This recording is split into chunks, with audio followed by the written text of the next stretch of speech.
नमस्कार, मैं हूं रूपा पंडित और आप देख रहे हैं कारा न्यूज। 20 जुलाई को भारी बारिश के कारण नागपुर के अबू मियां नगर, तुलसी नगर, अंतुजी नगर, सूरज नगर के आम नागरिकों की डंपिंग यार्ड की सुरक्षा दीवार ढह जाने से गंदा पानी आम नागरिकों के घरों में घुस गया, जिससे असंख्य नागरिकों के खाने पीने का सामान काफी हद तक खराब हो गया था। साथ ही हर मानसून सीजन में नागरिकों को इस समस्या का सामना करना पड़ता है। इस क्षेत्र में मूलभूत सुविधाओं का अभाव है, पीने के पानी की समस्या है, गटर लाइन की समस्या है। पीने के पानी के कारण विद्यार्थियों को स्कूल जाने में भी कई समस्याएं हो रही हैं।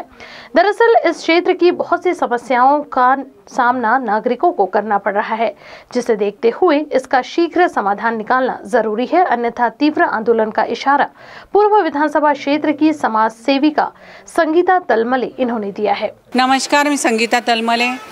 अबू मियां नगरमध्ये इतकी मोठी समस्या आली आहे। अंतुजी नगर, अबू मियां नगर, तुलसी नगर, तो जो डंपिंग यार्डचा एवढा मोठा कचरा साचलेला आहे, त्याची सुरक्षित दीवार तुटली आणि प्रत्येकाच्या घरात पाणी साचलं आहे। ते इतकं घाण पाणी, तिथे साप बिच्छूसारखे असे छोटे छोटे मुलंसुद्धा त्यांचं सगळं अनाजसुद्धा वाहून गेलेलं आहे।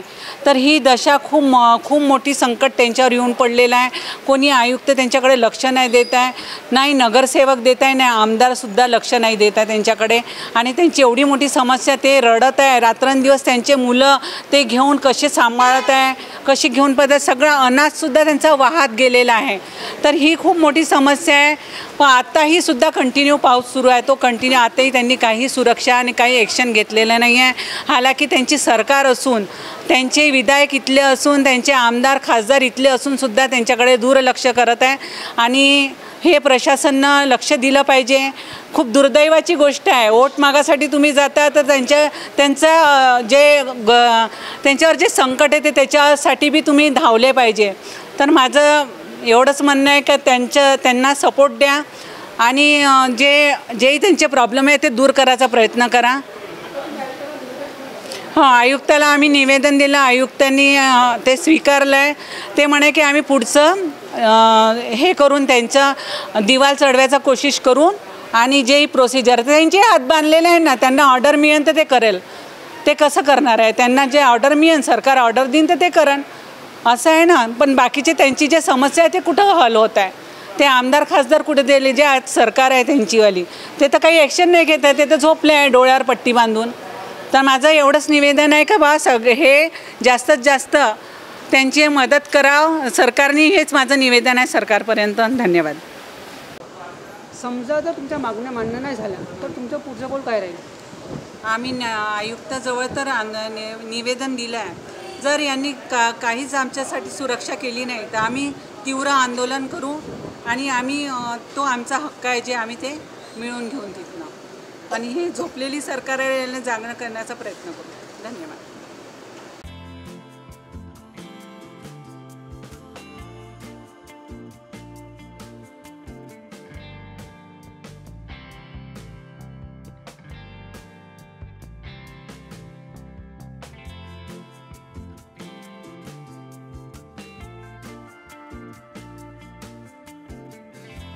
अगदी ते बरोबर आहे।